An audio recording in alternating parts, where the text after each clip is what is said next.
everyone. Welcome back. I'm Professor Josh Glynn from Vanderbilt University, and today we're going to talk about what happened in 2016 with respect to the pre-election polls. What went wrong, what went right, and what can we learn about 2020? So the work I'm going to talk about today is not work that I did individually, but as a part of a group. And so the group was put together by the American Association of Public Opinion Researchers, and together we dived deep to figure out what was going on. So I was a member of this task force in 2016, and for 2020, I'm actually the chairman of the task force. So I'm the one responsible for doing the analysis, so hopefully, knock on wood, the polls will be okay. So let's get started. So cast your mind back, if you can, to 2012. So this was the election between President Obama and Republican Mitt Romney.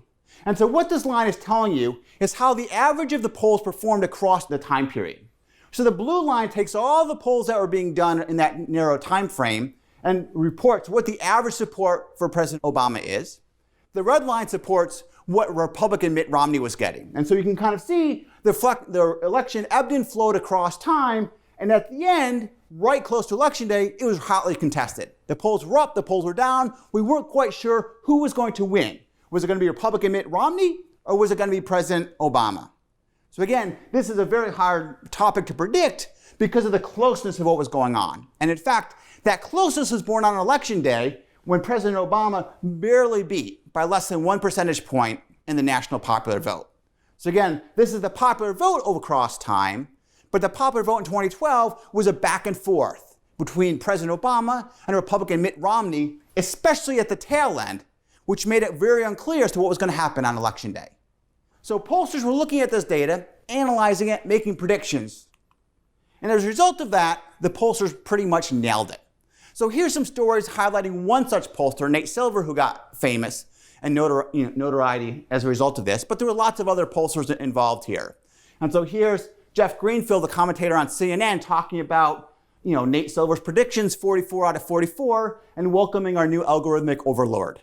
I'm not exactly sure what an algorithmic overlord is. It doesn't sound like such a great thing, but nonetheless, there was a supreme confidence in polls and in our ability to predict what was going to happen based on those polls. So flash forward to 2016. So in 2016, when Secretary Clinton was going against outsider Donald J. Trump, the polls looked somewhat different. And in particular, if you look at the trend lines, right, especially post-July, there was not a period in which Secretary Clinton was losing in the national polls. So again, each one of these lines is taking the average of a lot of different polls and averaging them together to give us what the overall statement of the election is. And so pollsters were looking at this and said, all right, we nailed it in 2012. And the media was looking at this, and Secretary Clinton is leading and hasn't not led since the Republican convention, and that was just for a little brief time period. So of course, we're going to know what's going to happen. So in addition to these popular vote polls that were being done, polling was also being done at the state level. So every single state was having lots of polls being done. As a result of that, you could put together a map of how you thought each state was going to go. So this was right before Election Day, based on the latest polling, what pollsters were predicting was going to happen. And so you can see Minnesota was going to go for Secretary Clinton, Wisconsin, Michigan, Pennsylvania, Florida. Right? So these are all based on the state level polls that were being done at the time, because after all, in the United States, we choose our presidents via the Electoral College, not a national popular vote. So what the national popular vote shows isn't all that relevant. Much more important is what's going on in each individual state. And this summarizes what's going on. So going into election night, 2016, this is what pollsters thought was going to happen. And did it happen? Did we nail it like 2012? Of course not. Right? So this is what the actual outcome was. And as you can see, in a lot of those states, Wisconsin, Michigan, Pennsylvania, Florida, President Trump picked up those states. So this caused a lot of consternation in the polling community and among the public and among the media in general. How could things have gone so well in 2012, but then in 2016, just 4 years later, there was such an egregious miss? Right?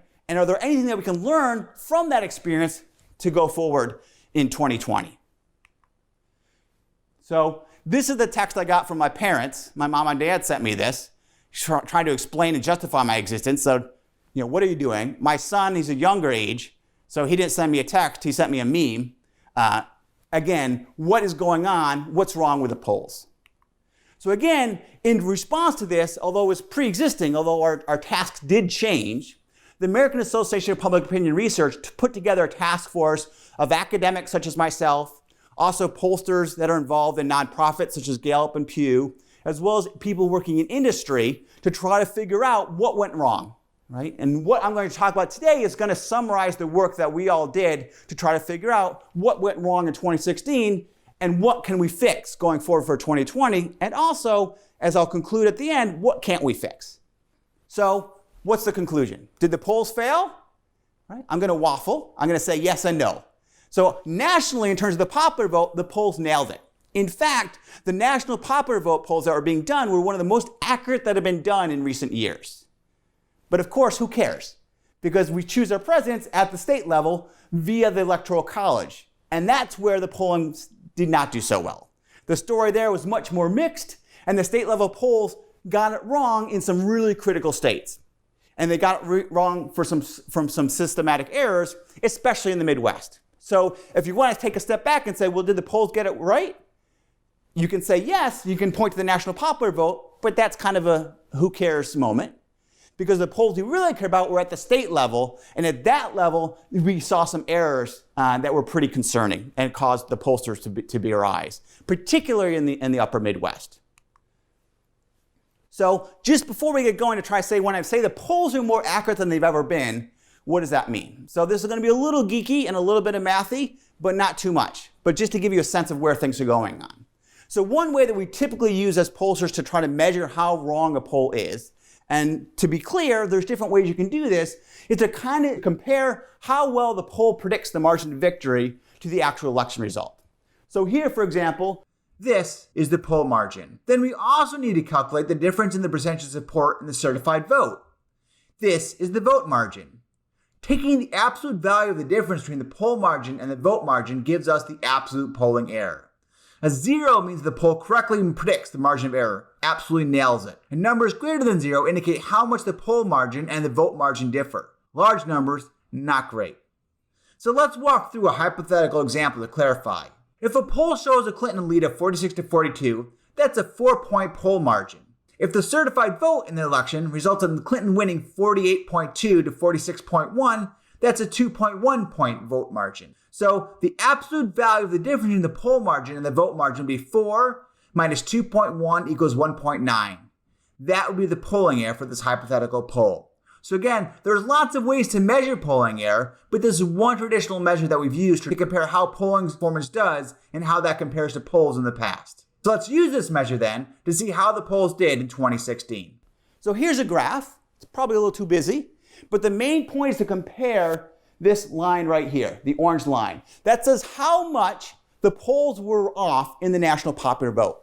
And you can see in 2016, they were 2.2 points off, relative to 2.9 points in 2012. So they actually did better, right, in the national popular vote in 2016 than they did in 2012. And if you cast your eyes back, you can see that's one of the smallest errors in history of polling. So even though we talk about 2016 as being a disaster for polling, if you look at the national popular vote, it's one of the best polling performances we've ever done as pollsters. But of course, who cares? Because we don't choose our presidents this way. So if we look at state level polls though, we get a completely different answer. So this is doing the same calculation for every single state poll that was done the last 2 weeks. Right? So we're just kind of looking at the most recent polls in every single state and saying on average how much error was there. And this graphs it for 2000, right? So it's just under 5 points. 2004, 3 points. 2008, about 3 points. 2012, around 3 points. 2016, more than 5 points. Right? So one thing you'll note is that it's bigger than the most polls margin of error, right? Which is concerning, right? For obvious reasons. And makes you wonder that when you look at a poll and a pollster says your margin of error is 3 points, that's not really true. You should basically double it to figure out what's actually going on. And the other thing is that 5 points is a big error, right? That's enough to swing a lot of really close states. And so this is completely unacceptable if you're trying to predict state level results. So it's much, much bigger than the national popular vote as well. So recall that the national polls were only off by 2 points. Our state polls were off by 5 points. what is the deal? Right? What could possibly explain why our national polls were okay, our state level polls, not so good? So let's roll through a couple of examples about what might explain the differences. So one possible explanation is that voters decided late. Right? So if you think about the two candidates they were choosing between, President Trump and Secretary Clinton, neither of them were particularly liked by voters. President Trump was an unknown quantity, and the unfavorable ratings of both those candidates was historically high. If voters don't decide until they enter the polling place on election day, then there's no way that pollsters will ever get that right. Because they're only making up their decision once they step into the voting place, and our polls won't reflect those differences. So that's one possibility, that late deciding voters affected the results of the ability of pollsters to predict the election. Another possibility is that maybe people were afraid of telling pollsters that they supported President Trump. President Trump was a very different candidate than we'd seen historically. And as a result of that, there was a social desirability that people may have faced when talking to another human pollster to say, do you support President Trump or not? And so there may have been a reluctance among some voters to admit that they are supporting President Trump when they actually did. Donald Trump performs consistently better in online polling, where a human being is not talking to another human being about what he or she may do in the election. Why is that, do you think? It's because it's become socially desirable, especially if you're a college-educated person in the United States of America, to say that you're against Donald Trump. The hidden Trump vote in this country is a very significant proposition. Have you been able to put a number on that Yes. group? What do you think that is? I can't discuss it. Oh, come on. No, it's a project we're doing internally. I call it the undercover Trump voter, but it's real. Another reason we might expect the polls to be off is if Democrats and Republicans chose to vote at different rates. And if those rates were differently than what we saw previously historically. So one task that pollsters always have to face is, how do I make my results that I get from my poll accurate? And so what do I think turnout is going to look like on election day? So as a pollster, we have to try to estimate that. We have to try to figure that out when we adjust our results to make a prediction. And so if there's differences in terms of how voters are voting in 2016 than they voted in 2012 or 2008, and that varies depending whether it's a Republican area or a Democratic area, that can cause us real difficulties as a pollster. Another possibility related to that is who says they're going to vote, and are we correctly accounting for that? Right? It's always a difficult thing to figure out who's going to vote or not, and so errors in trying to figure out in the ability of voters to tell us that they're actually voting or not could really affect that. And the final thing that we as pollsters would consider, as you may recall, FBI Director James Comey released a letter right before Election Day in revealing that they were going to open up another investigation into Secretary Clinton's use of an external email server. And some people have talked about whether or not this was the result of her losing the election. And if so, that could also affect what the polls are. So again, there's been lots of explanations, like everyone and their brothers had a thought about why the polls were wrong. And so as part of the task force, our job was to roll through some of these to kind of see what the actual explanations are. So let's start with one explanation, that maybe the polls were off in 2016 because when faced with two candidates with historical levels of disapproval, voters didn't know who they were voting for until they got to Election Day. So here are the results of looking at exit polls. So these are polls that are taken on Election Day among voters after they cast their ballot when they're coming out of the polling place. So this tells you how many voters were deciding in the last week of the campaign, at the very tail end. So you can see in Florida, 11% of voters decided in the last week. Pennsylvania, 15%. Wisconsin, 14%. Michigan, 13%. So there's a sizable fraction of the electorate who are deciding in the last week. Okay, well that's not enough to cause an error in the polls, right? Because we're still polling then. But what was interesting is if you could see how those voters were actually deciding between President Trump and Secretary Clinton. They were breaking overwhelmingly for President Trump. So for example, in Florida, among the 11% of the voters who decided in the last week, those voters decided to support President Trump, 55% of them did. Only 38% supported Secretary Clinton. And you go down the row. Michigan, 50% of late deciding voters decided to support President Trump. Pennsylvania, 54%. Wisconsin, 59%. So among those voters who were deciding in the last week, they were breaking overwhelmingly for President Trump. And you compare that to what the national late deciders were, and you get a very different picture. Right? So nationally, people were breaking, yes, Trump was picking up support in the last week, but not to the same extent as he was getting in these critical states of Florida, Michigan, Pennsylvania, Wisconsin. And also interesting, if you compare how the late deciders were breaking relative to people who decided weeks earlier, it's very different. So among those who decided weeks earlier, they were evenly split in those states between Secretary Clinton and President Trump. So the polls who were capturing these views quite stably, at the last week, among the very last set of polls, you saw this pretty massive switch in terms of who voters were announcing to support. So if you didn't know who you were voting for, and you're only just making up your decision last week, right, that's a potential for polls to miss, unless you're polling in that last week when they're making up their mind. So you can actually see how much President Trump picked up from those late deciding votes. So in Florida, with 11% vote breaking and deciding last week, and with them breaking 55% for 38% for President Trump, you saw that Trump gained 2% from those late breaking voters. Michigan, 1.4%. Wisconsin, 4.3%. Nationally, right, only less than 1%. So in these critical states, states that were critical for the Electoral College, what we see is that among voters who were deciding in the last week, they were breaking overwhelmingly for President Trump. Is that enough to shift the actual election itself? Well, we can see. So this last column says, what's the actual difference between President Trump and Secretary Clinton on election day? So for example, in Florida, President Trump won by 1.2%. In Michigan, he won by 0.2%, like a fraction of the vote. Nationally, right, we know Secretary Clinton won by 2.1%. So this tells you the margin in the votes. And if you compare the impact of those late deciding voters on the poll support to what the margin was on election day, you can see that this number is bigger than that number, right? That's a technical term. But what that means practically and substantively is that in the last week in Florida, the shift towards President Trump was 2%. But the margin on election day was only 1.2%. So the entire victory itself could have happened by late shifting in the last week. So one reason why the polls may have not been able to nail these states was because of late deciding Trump voters deciding in the last week, and depending upon when they decided and when the polls were being done, it would be impossible to pick up these shifts, which were sizable in terms of who was making the decision and also in terms of how that was breaking down in support between President Trump and Secretary Clinton. But another reason that's closely related to late-breaking voters is that voters decide to change their mind, which is they tell pollsters one answer, but then on election day they choose to vote something else. So if you recall in 2016, one thing that made 2016 pretty remarkable is a number of third-party candidates that were running. And so third-party candidates give voters the option to say that they support someone else besides President Trump and Secretary Clinton, who again were pretty historically unpopular. And so what we can do is we can compare what did respondents tell us they were going to do before Election Day, and how does that compare to what they did on Election Day? So this is the result of some Pew surveys. And so they called back people who gave them an answer from a pre-election poll to say, all right, on Election Day, what did you actually do?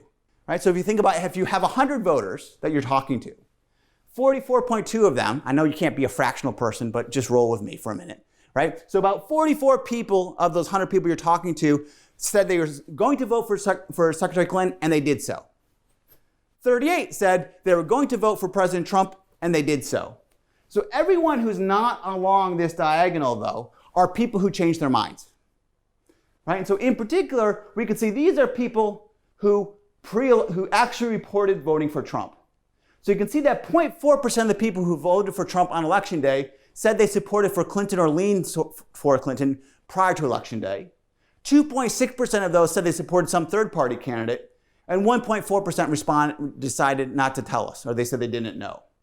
So if you add up the number of voters who are shifting from some other candidate to President Trump, or they're supporting for some other candidate besides Secretary Clinton, and they ultimately decide to vote for Secretary Clinton, you see that among those voters, right, Trump picked up 4.4%, Clinton only picked up 2.6%. So again, in addition to people deciding late, it's also possible that people change their mind, right? So the answers that were given to pollsters was different than how they voted on Election Day. And this shows you that when we talk to the same voter before Election Day and after Election Day, those people shifted ever so slightly, right? Trump picked up 4.4%, Clinton picked up 2.6%, but still in these close elections, that would be enough for the margin. So Trump was picking up among voters who were saying something different to the polls. So again, another reason why the polls may be wrong is that voters were again changing their minds at the last minute and telling pollsters something differently than they were doing on election day. And by and large, in 2016, that meant that President Trump was going to pick up voters on election day relative to what the polls were saying. So how is that placed in context? So this looks at how much President Trump gained relative to other gains that we've seen in other election years. So that gain where President Trump picked up more than Secretary Clinton, we could say, all right, well, that's a shift towards Republican of 16%, which was historically massive. So in 2012, for example, the difference between pre-election polls and support for Republican Mitt Romney shifted towards Mitt Romney by 2%. So what this graph shows is that how much is that margin, right? That shift of that 4.4 shift towards President Trump and that 2.6% shift towards Secretary Clinton, how does that relate to what happened in prior elections? And you can see that the nature of that shift, the nature of the shift in terms of support pre-election polls on election day was massive and historic. We have not seen that amount of shift between people who are telling us what they were doing on election day, on a pre-election poll, on election day, in any time recently. Now again, these are all real small samples, right? There's only 135 people, right, in the survey who said they were going to vote for something different than what they told us on a pre-election poll. But nonetheless, it suggested that people were indeed changing their minds, right? So there were late deciders, and you also had people who said they were going to do something on a pre-election poll, but then they didn't follow through. They changed their mind, they voted for a different candidate, and those voters overwhelmingly went for President Trump. The second reason why the state polls got it wrong, or they made such large mistakes in the critical states of where they did, was because the pollsters failed to correctly account for non-response, which is that not everyone we want to talk to as pollsters wants to actually talk to us. Surprising, but it happens. In particular, as a pollster, what you find is that you're more likely to talk to elderly people because they want to take your polls, and also the more educated the respondent is, the more likely they are to respond to your polls. So historically, this hasn't been a problem. Because as a pollster, you're more likely to talk to the people who are more educated than average and less likely to talk to those with high school education or less, but that doesn't really matter. And in 2016, that difference mattered a lot. So let's walk through why accounting for education is critically important in 2016 and how it differed in important ways from 2012. So this is using exit polls. So again, these are polls that are taken on election day when voters are walking out of the polls. And it compares how support for the Democratic candidate compares in the United States, Wisconsin, Pennsylvania, and Michigan. So here, higher numbers represent more support for the Democrats. And what you can see is that among voters with a high school education or less, they were all more likely to vote for Democrats. That's true in Pennsylvania, Wisconsin, Michigan, and in the United States overall. Some college and college graduates were actually more likely to vote for Republicans in 2012, for Republican Mitt Romney, and those who post-graduated, those with people with too much education, as it were, right, they were more likely to vote for Democrats. So this is what you saw. And so if you're more likely to get more people who are highly educated, and you're not getting enough high school educated or less individuals, because you're both voting for Democrats, and about the same rates, right, these points are about as high as these points, it's okay, right? They kind of average out. You're not talking enough to the people with high school education or less, and you're talking way more than you ought to be to people with lots of degrees after their name, but on average, it doesn't really affect your poll results. So let's fast forward just 4 years to 2016 and do the same exercise. And here, it's like Sesame Street. One of these things is not like the other. It's very, very different. And in fact, if you see what happened among those with high school education or less and their support for Democrats, it's gone. Right? So those with high school education or less broke overwhelmingly for President Trump. Very different than what happened in 2012. So postgraduates, so those with lots of degrees, were still more likely to vote for Democrats, but the pattern was very different. So what's that mean? So that means that because this is such a different situation, what worked in 2012 was like, well, I'm not getting enough people with high school education or less. I'm getting way too many overeducated people, but it's all going to average out. It's not going to work because they're voting for different people. And so if I have way too many people with postgraduate education and I don't have enough individuals with high school degrees or less that represents the actual electorate, because they vote so differently in 2016, my results are going to be wrong. So what that means is, as a pollster, that's okay if I account for that. Right? So if I know that I'm not getting enough people with high school education or less, I can adjust my results to make sure that each voter or each respondent I talk to counts more than one person. And the people who with more degrees, they're going to count less than one person. So on average, the people I'm talking to looks like the electorate. But that requires me to make that adjustment. And if I don't make that adjustment, then I can't correct for this. So did they? Well, let's look. So this is looking at from the information from the polls that we could collect. And so not every pollster wanted to tell us what they did, which is also not great news. So not everyone was wanting to be transparent with the task force as to how they were adjusting the results. We can see what fraction of pollsters adjusted for education. So nationally, right, and the national polls, again, were great historically, the lowest amount of error ever. 52% of all national polls were adjusting for education, right? So they'd be able to account for that differences that we just saw between people with high school education or less and those with postgraduate degrees and more. However, if you look at the states that we care about in the Electoral College, you see a very different picture. Look at Michigan, right? There were 11 polls in the last 2 weeks. Only 18% of those weighted for education. Problem. Wisconsin, 11 polls last 2 weeks, only 27%. North Carolina, 14 polls, only 29%. Less than half of the polls, in fact, less than 40% of the polls, in fact, less than 36% of the polls bothered to wait for education in 2016. And given the pattern I just showed you of what we learned on election day from the exit poll, that's going to have a huge consequence, right? Because you're not accounting for that difference in education level and how that relates to how people are going to vote on election day, you're hosed, right? That's a technical term. So let's see exactly how much they got that wrong.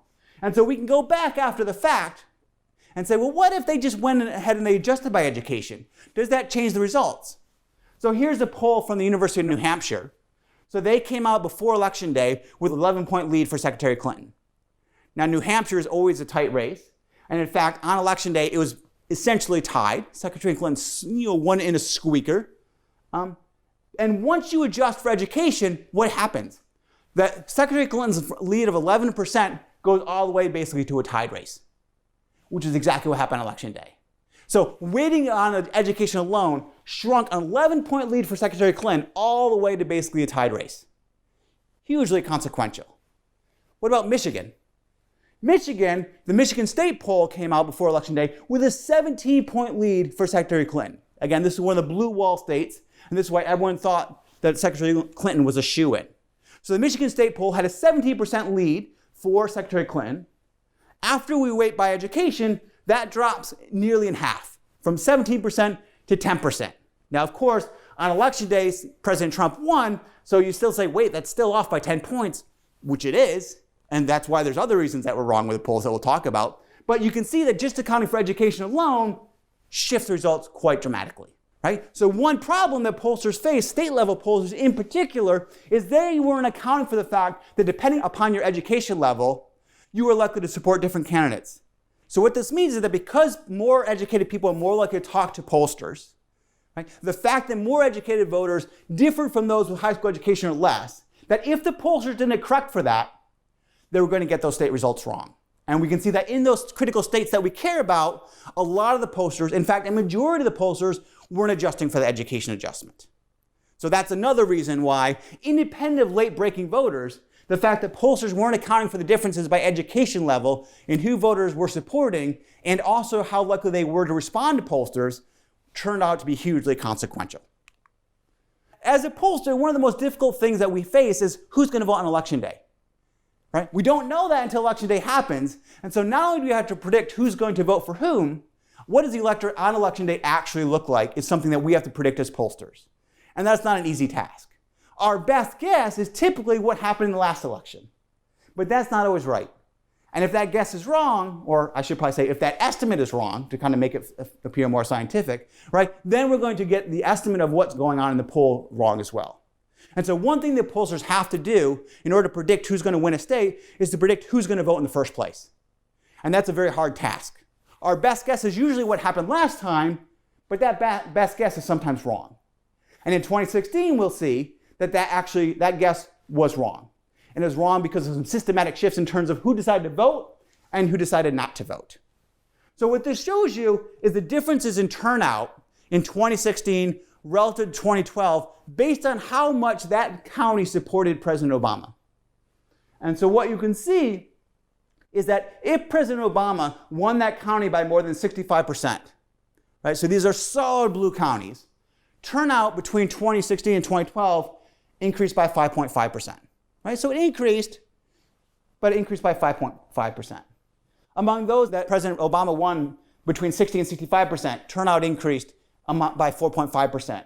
Among those that he won by 55% to 59%, turnout increased by 4.9%. So those are all good, right? Numbers are increasing, more people voting, but those numbers are much smaller than what you see happening down here. So these are counties where President Obama got less than 35% of the vote, i.e. solidly Republican votes. And what you see here is turnout in 2016 increased by 7.5%. Right? So solid blue counties, turnout increased by 5.5%. Solid red counties increased by 7.5%. We can do that same exercise, right? Between those counties that voted 60 to 65% for President Obama, right? Increased by 4.5%. By the flip side of that, among Mitt Romney, turnout increased by 6.6%. These bars, right, are all higher than these bars, which means that turnout was larger in counties that were more likely to vote for the Republican in 2012. And so if I'm assuming that turnout in 2016 is going to look like it did in 2012, this is going to be problematic because it means I'm adjusting my results to look too Democratic than what the election day is actually looking at, because voters were more likely to vote if they were Republican in Republican areas than Democratic areas. Right? So let's zoom in on Michigan, right? Because Michigan was a critical one to see this illustrated in some detail.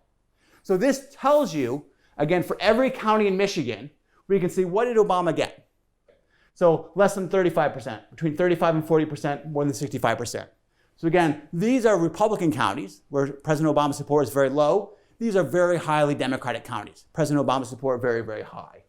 And you can see what the electorate in 2012 looked like versus 2016. So for example, in 2012, 2.9% of voters lived in counties where President Obama got 35% of the vote or less, right? So solidly red counties. In 2016, that went from 2.9% to now 3.1% of the electorate was in those same counties. So an 8.5% increase. If we look at places where Obama got between 35 and 40%, for example, in 2012, 5.2% of the electorate lived in those counties. 2016, that increased to 5.5%, an increase of 6.4%.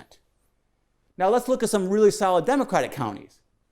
Those counties where President Obama got more than 65% of the vote, really solidly Democratic counties, in 2012, that accounted for 21% of the vote. In 2016, that was only 20.2%, a decrease of 2.3%. So overall, you can see that the way the vote shifted in Michigan, we saw more turnout in places that were more Republican, less turnout in places that were more Democratic, and on balance, that shifted the composition to be more Republican-leaning than Democratic-leaning. And as a pollster, I don't know this. I don't know this on election day. So these shifts, especially when they vary by partisanship, are going to be really hard to account when I'm, as a pollster, trying to figure out what's the election day electorate going to look like. So these turnout shifts are particularly complicated because if you think about what the election was decided by, it was decided by a very small number of voters. In fact, 107,000 voters in the states of Michigan, Pennsylvania, and Wisconsin would have flipped the outcome of the election. So these subtle turnout differences, when you're trying to predict the difference of how 107,000 people in 3 states would have done, and what would happen if they turned out or didn't turn out, that can be really consequential. So to put that in some context, speaking of Michigan, if you think about the big house, the number of voters who decided the election in the Electoral College was less than the number of people who can attend a football game in Ann Arbor. Crazy. So think about that. The number of voters that decided the election in those 3 states was less than the number of voters who could fit in a Michigan football game. So as a pollster, that's a really small margin of error, right? If I'm trying to predict who's going to vote and who's not going to vote. But as pollsters, we can also quantify exactly how the decisions that were made for adjusting turnout really mattered. So what we can do is we can see how would the election differ if instead of 2016 turnout, things voted at 2012. And so this is a statement not only about polling, but also elections in general. So what happened if 2016 looked like 2012? And so this compares that. So the light blue shows what actually happened in 2016. The blue shows what would have happened if people voted in 2016 the same way they did in 2012. So Michigan. Here, the actual Clinton margin was negative 0.2%, right? She lost it. If people in Michigan had voted the same way they did in 2012, she would have won that state by 1.5 points. So that state would have flipped if turnout in 2016 looked like it did in 2012. Again, when pollsters are trying to adjust the results, we don't know in advance that 2016 is going to look any differently from the past. And so the polls were more likely than not adjusted to reflect 2012 turnout, and that's enough to flip the difference. So Michigan would flip. What about Pennsylvania? Same there. Clinton goes from losing the state by 0.7%, so under 1%, to winning the state in a squeaker by half a percentage point. So again, another thing, if Pennsylvania voted in 2016 like they did in 2012, Secretary Clinton would have won. And then finally, in Wisconsin, another closer. Clinton would have gone from losing the state by slightly less than a point, 0.8%, to winning the state in a real squeaker by a tenth of 1%. So again, depending on what the turnout is, you can have a tremendous effect on the election outcome. And because pollsters don't know what that is before Election Day, those choices that we make, if we get that wrong, can be seriously consequential for our predictions that we make. So what are some other factors? So I talked about the main factors that the task force identified as explaining why the state level polls got it wrong when it did. Right? The fact that people decided late, those that did tended to shift from some other candidate to President Trump. Also the fact that pollsters weren't accounting for the effect of education and who voters were supporting. And then finally, the fact that turnout was slightly different. And it's slightly different in a systematically different way, and that turnout was up in Republican-leading counties and down in Democratic-leading counties. So those three reasons are typically identified as mostly explaining what went on. So let's consider some other answers that people suggest as to why the polls got it wrong in 2016 to see how much the evidence supports these other claims.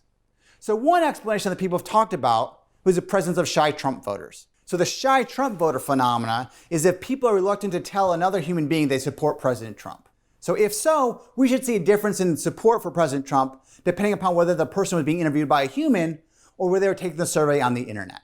So that's testable. We can look at that. So what this graph shows is how respondents and how support for Secretary Clinton varies depending upon if you were taking the survey through the internet, which is the purple dots, or whether you're talking to a human being, which is the light blue dots.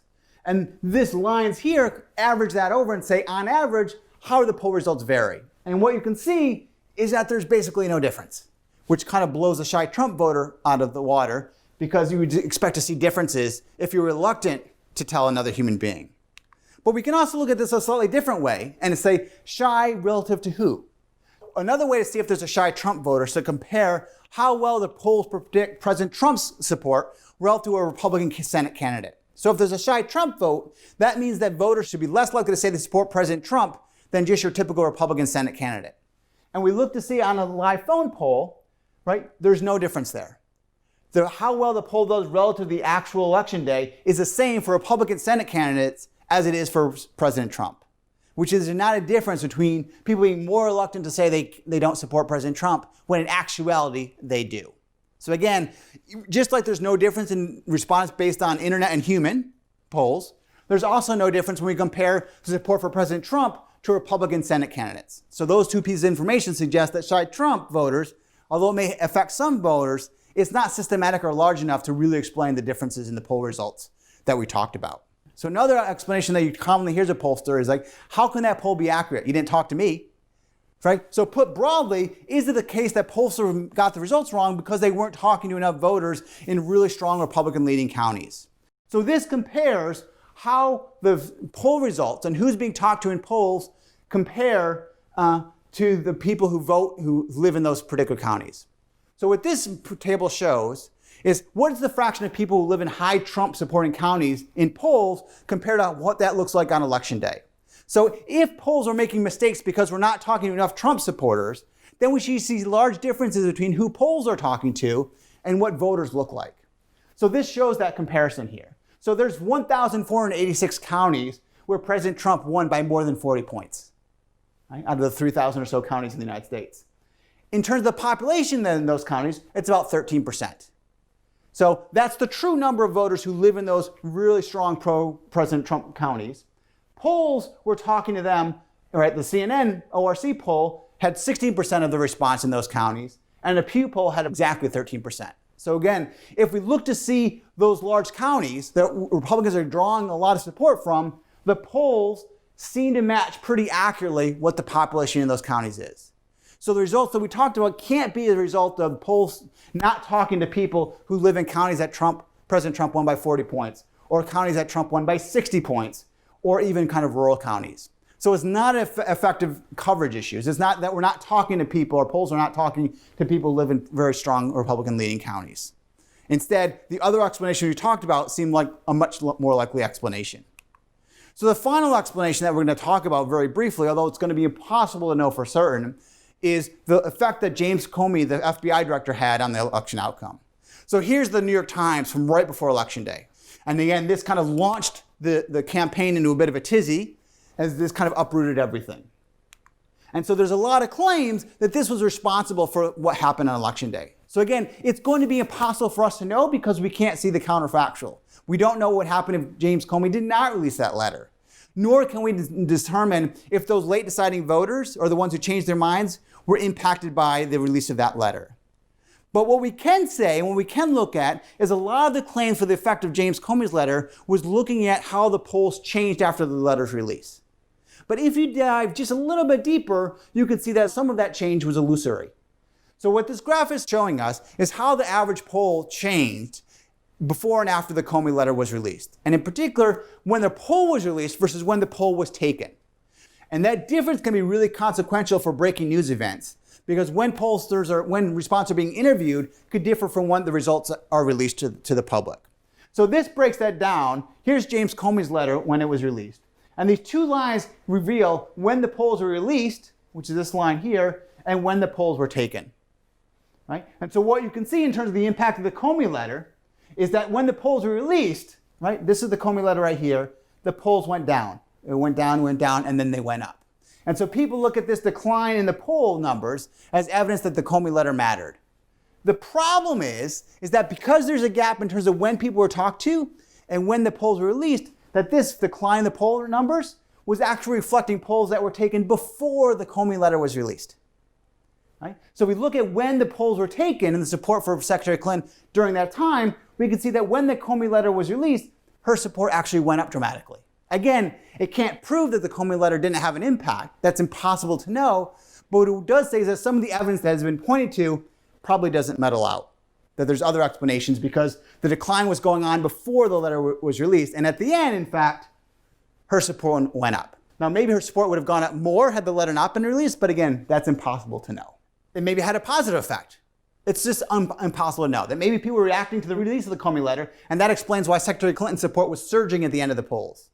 But again, we don't know. It's impossible to know because we never see the history when James Comey, the director of the FBI, did not release that letter. But still, if you look at the evidence, it doesn't really necessarily mesh that well with saying that that was decisive for changing the drop in the polls, because those polls were based on response that were taken before the letter was released. So let's wrap this thing up. First is that the problem was not in the national polls. The problem was all in the state level polls. But that's consequential because of how we select the president. It's the Electoral College. So nailing the presidential vote and doing so in a historically great way doesn't really get you many points. What matters is your ability to predict the Electoral College. And we talked about several ways that those predictions went awry. First was that the undecided voters were breaking late in the campaign, and overwhelmingly they were breaking for President Trump. In fact, we look at the state by state, the shifts that we saw for President Trump in the critical states was bigger than the margin of error in many places. So those late deciding voters in themselves could be responsible for some of the errors. Another problem is that many of the state level polls, and we saw that, did not account for differences in education level. And because voters, depending upon their education level, were voting for very different candidates, right, that value was super consequential in the ability of polls to predict the outcome. And then finally, that we saw that there was turnout differences. What the 2016 electorate looked like was very different from the 2012 electorate. And in particular, voters in Republican-leaning counties were much more likely to vote than voters in Democratic counties. And so that made a problem when we were trying to figure out who was going to vote on Election Day. So some of these are fixable, and some of these are not. So we're going to be good to go, right? 2020, we nailed it. We've kind of done our post-diagnostic. We're ready to roll. So Maybe yes, right? Most state level pollsters are now waiting to correct for education. Like that error that we talked about earlier did not go unnoticed. And now state level pollsters are, sure enough, they're trying to account for the differences in who the respondents are in terms of their education level. Moreover, if you compare 2020 election to 2016, there are much fewer undecided voters, right? We don't have a whole party of third-party candidates running around, and our candidates are very well defined in the minds of voters. We don't have historical levels of disapproval. People know who Vice President Biden is. They know who President Trump is. We don't have the same unknown factors that we did in 2016. So ostensibly, voters are more stable in their opinions than we saw in 2016 when people were trying to decide which of these candidates am I going to vote for, even though I may not really love either one of them. So that's all for the good, right? And gives us some reason for optimism. But just as there's reason for optimism, there's also reason for concern. And so there's a reason why I'm taping in my house right now, and that's because of COVID-19 and the coronavirus. And we don't really know how that's going to affect the election. And in particular, we don't know how that's going to affect vote by mail, turnout, and all those possibilities. And so just as we talked about, turnout can have a huge impact on the accuracy of polls. As a pollster, it's going to be really hard to predict who's going to vote on election day. Right? Or is there going to be a huge youth vote? Is there not going to be a vote? Is there different votes between Democrats and Republicans and in-person versus vote by mail? Are there going to be issues with getting the mail delivered on time? Right? All of these things can affect turnout, and any one of those things can make the assumptions that we make about who's going to vote on election day wrong. So that's not great for pollsters. And then finally, there's just not a lot of state level polling being done in general, right? It was true in 2016, it was true earlier, and it's still true today. Polls are really expensive, especially human level polls. And so most of the polls that we'll see are done either by the internet or using interactive voice recording. And that's not to say they're necessarily wrong, but you're thinking about who's taking a survey on the internet or who's talking to an interactive voice recording on their phone and answering a survey, it may not be reflective. Now, historically, they haven't been that off. But the problem with history is that's not always a great prediction for the future. So again, there's some reason for optimism, right? There's differences in 2020 relative to 2016 that means that maybe we're doing a better job. But just as there's reasons for optimism, there's also reasons to think that the polls may not get it right. Hopefully that gives you some sense of what went right in 2016 and what went wrong, and also what that means about the 2020 polls that you're hearing about now. But again, the most important thing to know is that all the polls we talk about and all the polls we hear about don't really matter. The only poll that matters is the poll that happens on election day.